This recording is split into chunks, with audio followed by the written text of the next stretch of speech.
আৰু আনন্দৰ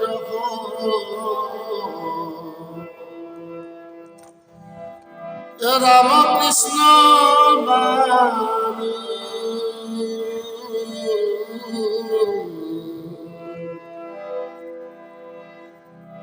ৰাম কৃষ্ণ নাম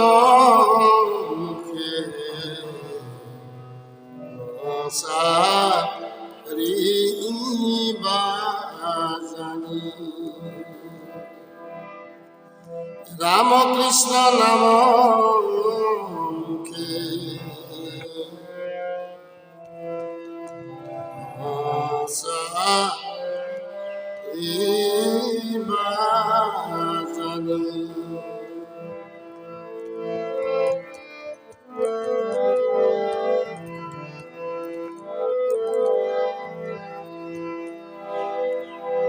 সাধু সমাজলৈ সেৱা জনাই মহন্ত বিৰেট চেনেললৈ স্বাগতম জনাইছোঁ। এই সাধু সমাজ আজি আমি নামঘোষা পাঠ আৰু ব্যাখ্যা অনুষ্ঠানটিৰ ভাগ নম্বৰ 130 আহি উপনীত হৈছোঁ।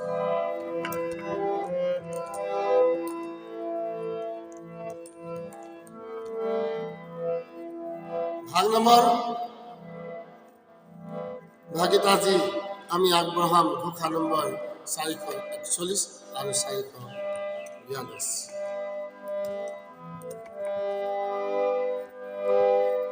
ভিডিঅ'টো স্ক্ৰিপ্ট নকৰাকৈ চাব, নিশ্চয় আধ্যাত্মিক তত্ত্ব খুচৰি থাকিব।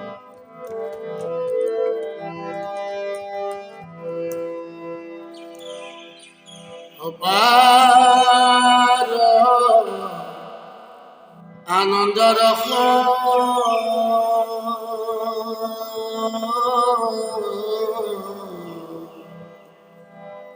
ৰাম কৃষ্ণ বাণী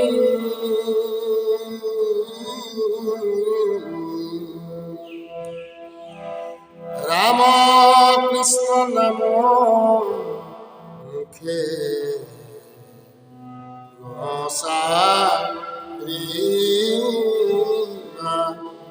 জানি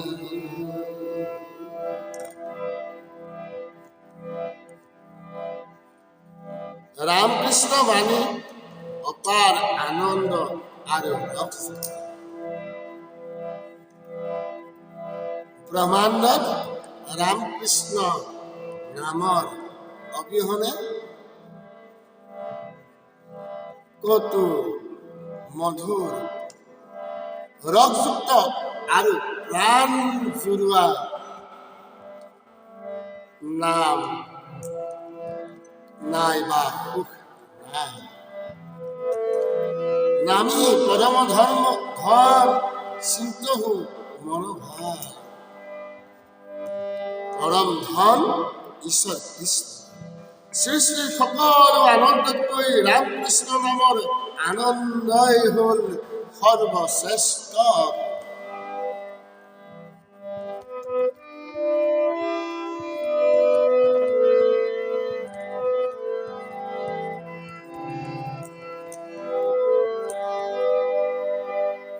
মানুহে মায়াজনিত বিষয় সুখৰ পৰাও আনন্দ পায়, কিন্তু সেই আনন্দসমূহ নিচেই ক্ষণিক। মন প্ৰমুখ ইন্দ্ৰিয়সমূহে সেই আনন্দ উপভোগ কৰে, কিন্তু পৰমেশ্বৰৰ নামৰ যি আনন্দ, সেই আনন্দ ৰসত আত্মাই পৰম আনন্দ সুখত মজি থাকে।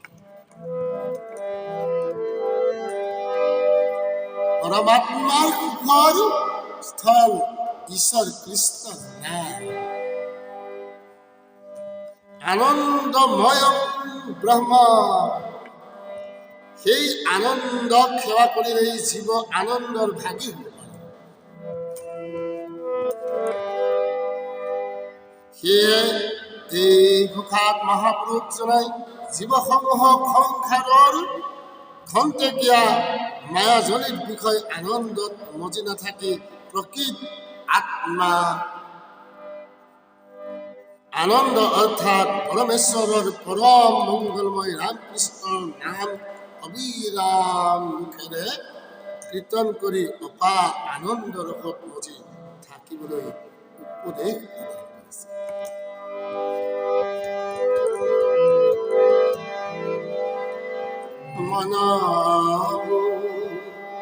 ৰাম কৃষ্ণ রাম কৃষ্ণ হরে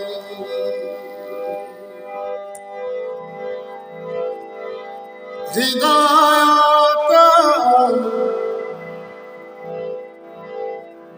ভগবন্ত পদ পঙ্কজ ধরি মন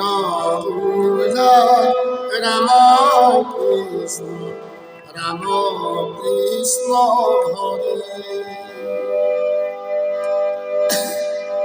হৃদয়ত সরল পঙ্কজ পদ পঙ্কজ ধরি হৃদয়ত ঈশ্বর পদ পঙ্কজ ধরি।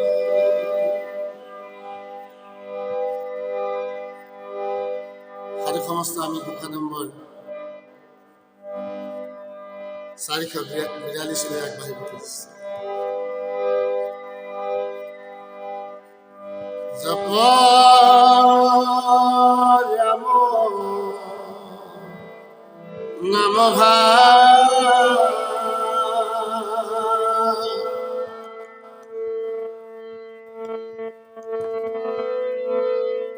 ভাব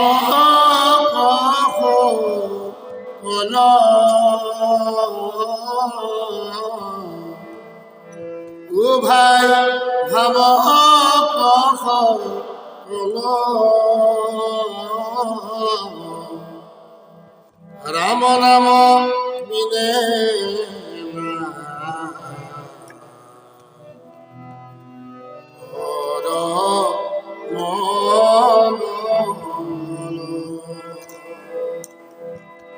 ৰাম নাম বিনে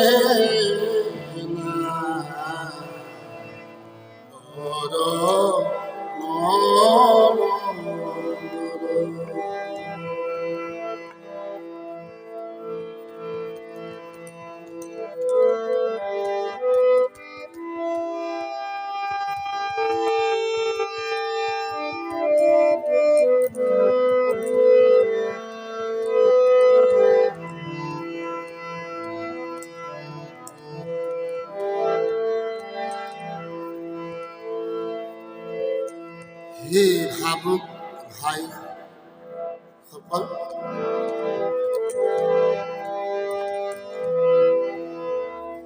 সৰ্বদাই ৰাম নাম জপ কৰা, কিয়নো ৰাম নামৰ বিনে আৰু আন একো মংগলময় বস্তু। মহাপুৰুষ শ্ৰী শ্ৰী মাধৱদেৱ গুৰুজনাই বিশ্বৰ প্ৰত্যেকজন মনুষ্যৰ উপদেশ ৰূপত কৈছে ভাবুক, অৰ্থাৎ মনৰ ভাৱনা প্ৰতি ভাহি বিষয়ৰ বাসনাৰ প্ৰতি লালাই থৈ ধাৱমান হোৱাত জনক কৈছে হে বিষয়ৰ প্ৰতি আকৃষ্ট নহয়, বিষয়ক অনাকৃষ্ট কৰি এটাই বস্তু আত্মাৰ তুষ্টি, সেয়াই হৈছে ঈশ্বৰ। যে অবস্তুকে দেখাও মই বস্তুকে আৱৰি সেয়েতো মায়া মোৰ জানা নিষ্ঠ। যে মায়াজনীৰ বিষয়ে ভোগৰ কাৰণে যিসকল ধাবিত হ'ল নিশ্চয়কৈ জানি থোৱা তেওঁ ঈশ্বৰৰ মায়াই মোহিলে। গতিকে সেই ভাবুকসকল, সেই নৰ মনুষ্যসকল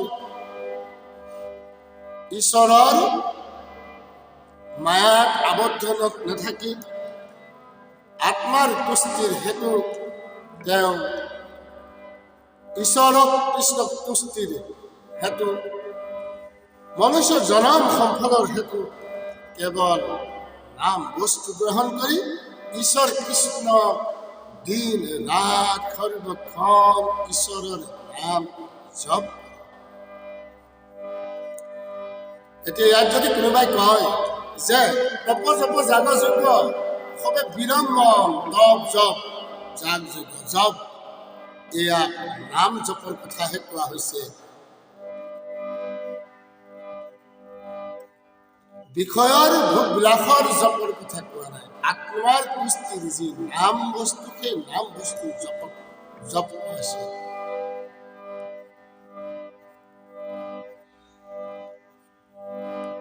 নাম জপৰ নাম যজ্ঞৰ সমান আৰু যজ্ঞ আন একো। সেয়েহে হে মনুষ্য, জীৱক কেৱল নাম বস্তু সোঁৱৰণ কৰাই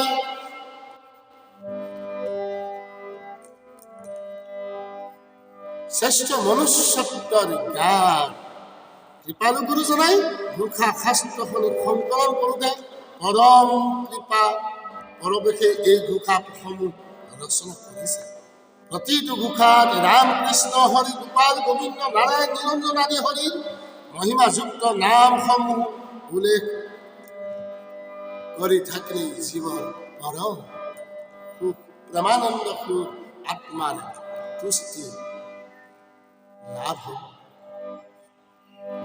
নাম ঘোষাখন কেৱল পঢ়িবা শুনি থাকিলেই সহস্ৰ সহস্ৰ নামৰ শ্ৰৱণ কীৰ্তন হয়। অনাদি জন্ম সকলো পাপ বিনাশ হৈ জীৱে লাহে লাহে ভক্তিৰ পথত আগুৱাই যায়।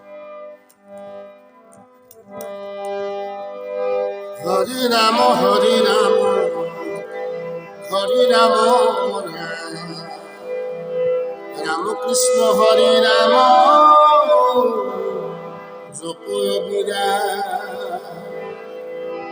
ৰাম কৃষ্ণ হৰি ৰাম জপ অবিৰাম।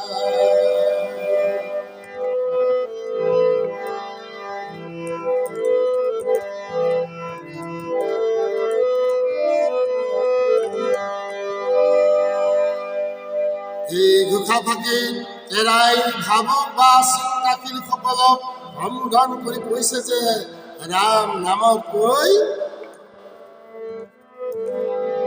জীৱৰ পৰম মংগলময় মহাধন আৰু একো নাই। এতেকে হে নৰৰু সকলোৱে পৰম অমূল্য ৰাম নাম জপ কৰা, আন কাম সমস্ত পৰিহাৰ কৰি ঈশ্বৰৰ চৰণৰ শৰণাপন্ন হৈ ঈশ্বৰৰ চৰণত ভজন গ্ৰহণ কৰি ভজন ভক্তি ঈশ্বৰক পুষ্ট কৰাৰ প্ৰয়াস।